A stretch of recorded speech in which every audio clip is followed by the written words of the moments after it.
Yeah, so I love football, but like everything probably in my life was centered around music.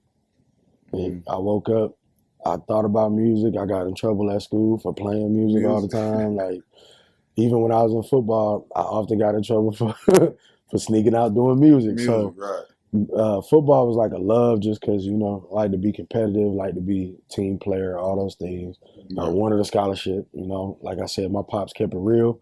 He was like, hey, either you get them grades and you go out here and you practice every day, or you be in this factory working with me Work with me, right. 9 to 5. So he was like, you pick, you know what I'm saying? And I knew I didn't like doing chores. So I was like, all right, bet I'm cool. I'm gonna go ahead and run some more routes, Yeah, exactly. catch a couple more passes. So that's what I really meant by that. It's just, Right. sports was the love, but everything centered around my life was really music. So what you got?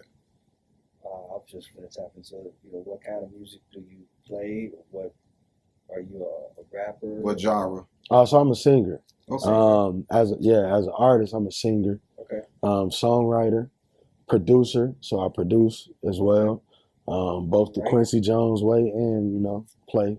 So I do write. I compose. A lot of people don't know that either. What is that?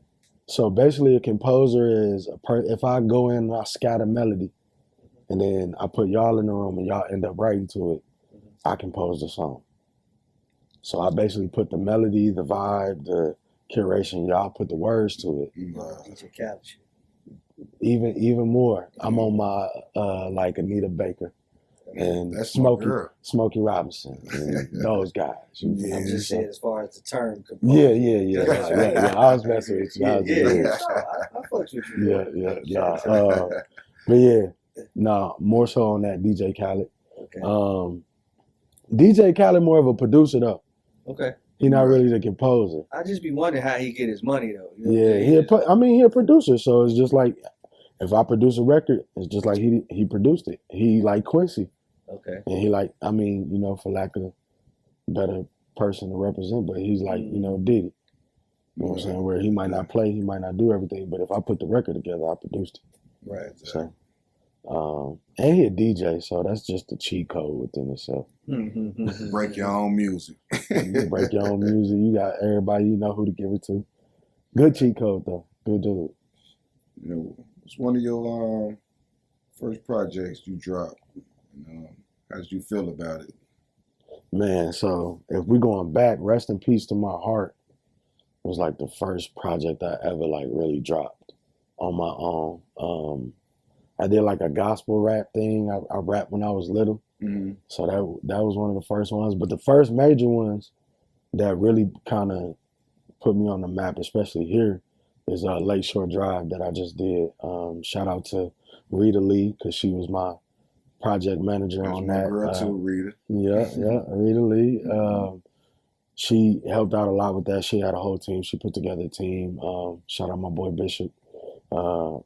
Everybody came together, Nelson, Gigi, and that project was probably the one that put me on the map. A song called Southside, produced by my boy Kala and myself.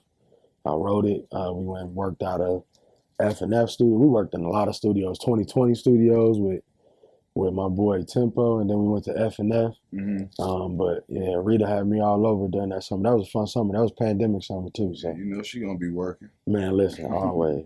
So yeah. But yeah, that was the first project, man. Right. Good project, fun project. Make sure y'all check that out. Oh yeah, you gotta shout yourself out, boy. Music blurred with life experiences, right? Yeah. Break down how your personal story shows up in that song. And which song? The Blur song? Yeah, the Blur song. Man, just living life. Like I give a lot of people my personal experiences, love life, to party life, to ups and downs of just life and sometimes. So, but in those specific songs, I think the one they really talking about is the one with Blur. It's Cruising. But at that time, I was trying to find myself. And, you know, I leaned a lot into the extracurriculars.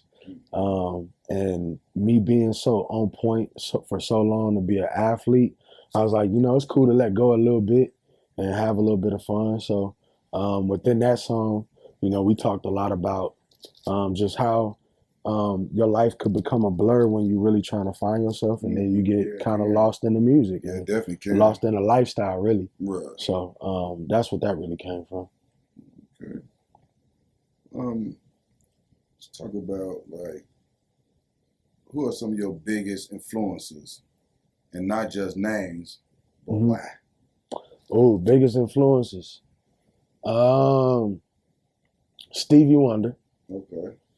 And why is because just the story of how he started as a young child, the dream, his first radio hit was a live performance. And to me, I feel like that's what I love the most about the process, is like really being able to do live performance, get out there and touch the people with the music and just see it live. So that's been my biggest inspiration to start. And then just melodically, I don't think we've ever had anything like or as close to Stevie, and he still sounds just as good as he did back in the day.